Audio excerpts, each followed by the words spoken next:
This man stuffing cash into a plastic bag is the second most powerful man in African football. This referee taking $600 was due to be officiating at the World Cup this month.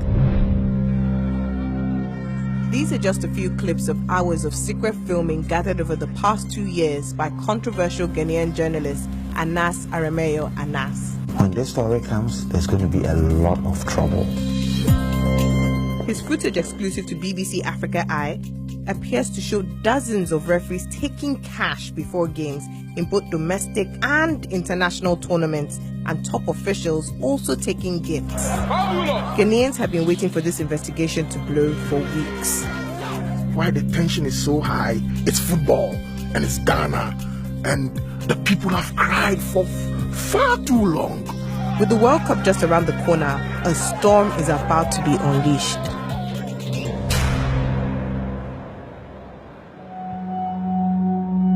The scale of Anas's investigation is huge. Over 100 football officials and their bosses took cash from undercover reporters, and over 150 separate payments in total. These money transfers occurred before Ghanaian Premier League, Champions League, and major international games. Anas has never revealed his true identity. Some are very critical of his journalistic methods, in particular, the way he conducts his secret filming. What actually happens is that you are being entrapped into something that you have least idea about. And I think that it's really hurts people. Anas rejects the idea that his methods amount to enticement, saying those that took the money were not forced to do so. With football loved deeply across Ghana, many people have been rallying in support of his latest investigation, both on social media and over the radio waves. Football is a very beautiful game, and we're all looking forward to this video from Anas, and we just hope that it will clean our system. We think that things must change. Anas's secret filming includes explosive material surrounding the WAFU tournament in 2017, the largest international competition in the region. Referees took cash from Anas's men, who posed as Ghanaian fans before numerous games, including on one occasion just hours before a match between Ghana and Mali. Match official AREMEYAW of Gambia was among those filmed. He took $500 and seemed to imply this kind of activity is common in the international game. The way you do it is happening everywhere. I told you in the morning, it's not a matter of bribery or the way I think trying to bribe me or try to bribe me. It's not that important. What is important there is the relationship. Jallo told the BBC he had never been given any money to fix a match. He denied wrongdoing.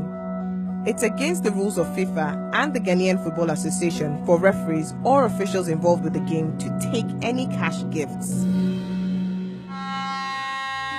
Anas's investigation went beyond regional football and targeted a major international referee, AREMEYAW of Kenya, who was due to be running the line as an assistant referee at the World Cup in Russia. He was approached by an undercover journalist posing as a Ghanaian football official during the African Nations Championship. Marwa, sitting in a hotel room, took $600 in cash. I know that no, this is, thank you for the gift, but this is what is important is that friendship, getting to know each other. FIFA says Marwa has resigned from the World Cup refereeing team. He told the BBC he denied any wrongdoing.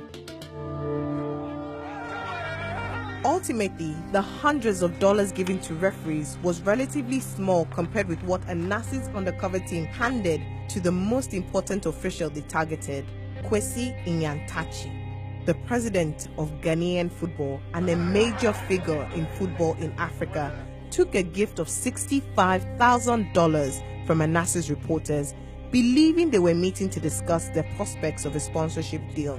Is that you even have something here for shopping for now? Oh, okay. Shopping for now. All right. Thank you very much. Thank you very much. Thank you very much. Nyantakyi sits on FIFA's council and was appointed by the executive committee, one of the highest bodies in football. It is against the rules of FIFA to take any gifts of cash.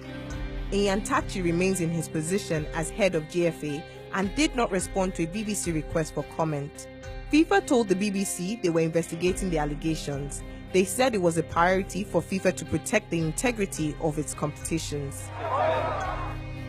What will this investigation mean for the officials Anas filmed and the tournaments he focused on?